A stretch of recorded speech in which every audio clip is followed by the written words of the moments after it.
Olá, vamos aqui então dar continuidade à sequência aqui do estudo sobre a Grécia Antiga, mostrando aqui então as duas principais cidades-estados, duas principais polis, né, da Grécia Antiga que concorriam entre si, que seria Atenas e Esparta.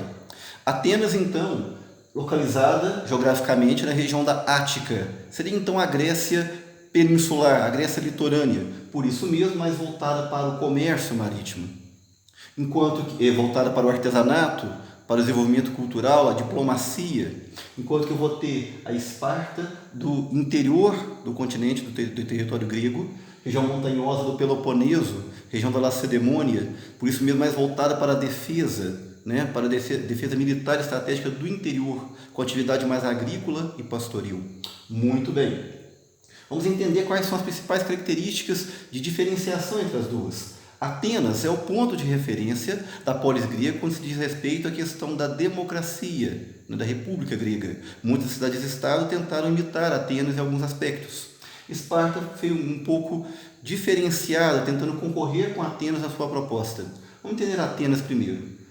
A pirâmide social, digamos assim, da Grécia, eu vou ter no topo os eupátridas, que é a elite, então a elite tradicional, a nata da sociedade ateniense, tá? Eupátrida, eu sou dessa pátria, o eupátrida, né? Os patriarcas então daquele local seriam os proprietários de terra, de famílias tradicionais. Eles em si são os cidadãos de fato, com posses, com nome.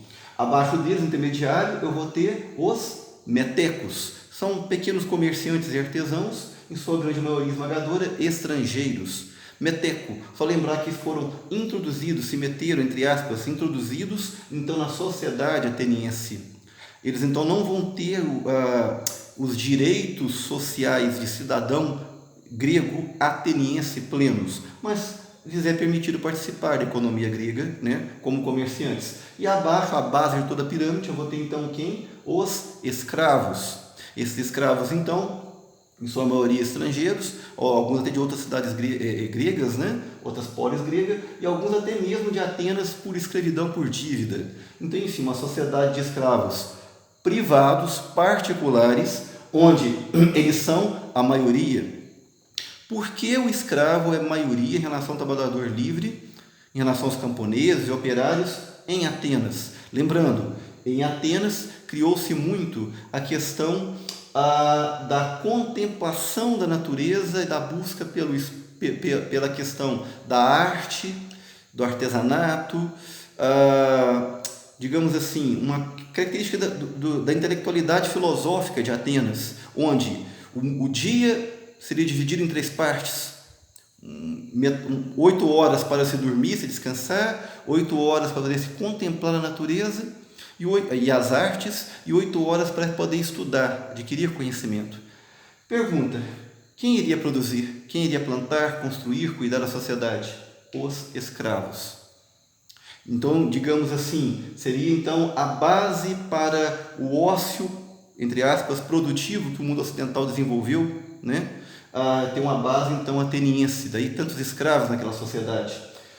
Preocupava-se então logo uma formação de cidadãos pensantes. Daí então ser o berço da filosofia para formar quem? Pessoas que se destacassem na oratória, na arte do debate, aonde? Na ágora, na praça comercial e social, que se discutia todas as questões militares, políticas, comerciais, artísticas, sociais, culturais como um todo, era na ágora, lá em Atenas. Eu vou ter então uma acrópole habitada e administrada então pela elite administrativa de Atenas, mas eu tenho uma ágora onde essas questões são discutidas. Quem discute? Apenas aqueles que exercem de fato a democracia ateniense, os ditos cidadãos que num voto censitário representavam apenas 10% da população. Se Atenas tivesse 300 mil habitantes, apenas uns 300 mil habitantes, 30 mil poderiam votar. Mulher submissa, estrangeiro submisso, escravo submisso. Quem votava?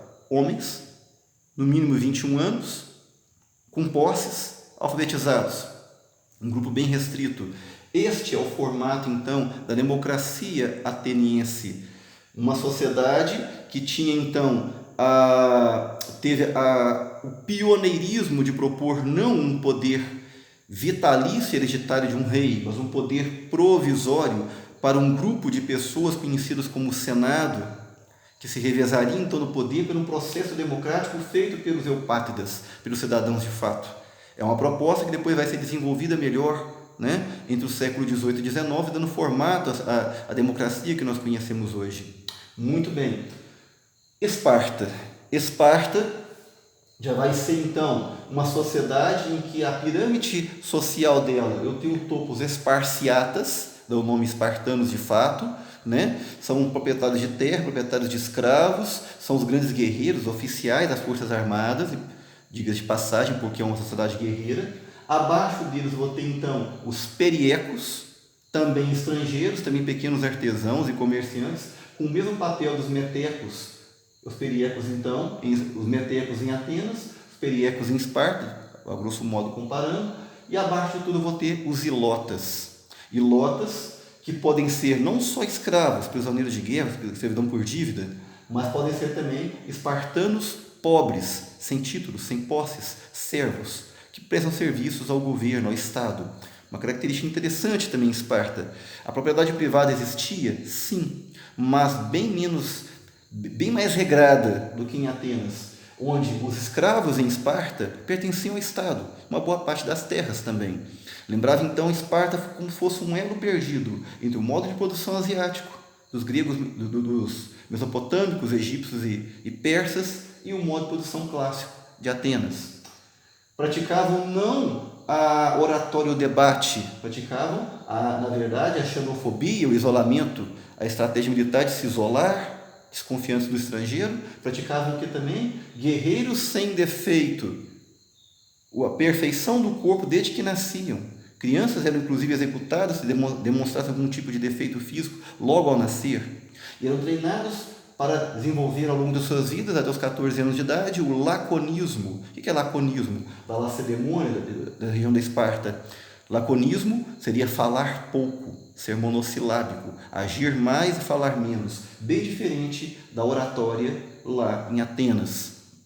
Detalhe, como era o governo espartano então? Eles não eram de fato plenamente uma democracia, mas não eram também plenamente uma monarquia. Eles tinham rei? Tinha, mas uma coisa bem curiosa, não era uma monarquia com rei, era uma diarquia, 2 reis. 2 reis, um voltado para assuntos mais externos, outro para assuntos mais internos, um mais militarizado, outro mais comercial e político, onde esses 2 reis governavam sozinhos. Aí tem uma característica interessante. Não, eles tinham um poder judiciário, digamos assim, o eforato, formado por 5 anciãos, e eles tinham também paralelo a eles a Jerusa e a Ápela, formado por aproximadamente 500 membros de cidadãos que faziam parte da Esparciata, né? Enfim, um poder legislativo, a Jerusa e a Ápela, um poder judiciário, o eforato, um poder executivo, a diarquia. Sabe o que é isso em Esparta?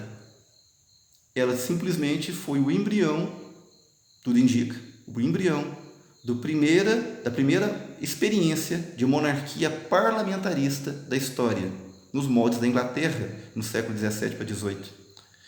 Enfim, essas são as principais características diferenciais entre Esparta e Atenas, sempre disputando entre si o prestígio e a influência em território grego. Em outro momento iremos ver as guerras externas e internas que levaram ao fim da civilização grega com toda a sua pujança cultural, econômica, social e política. Ok? Muito obrigado, até a próxima aula.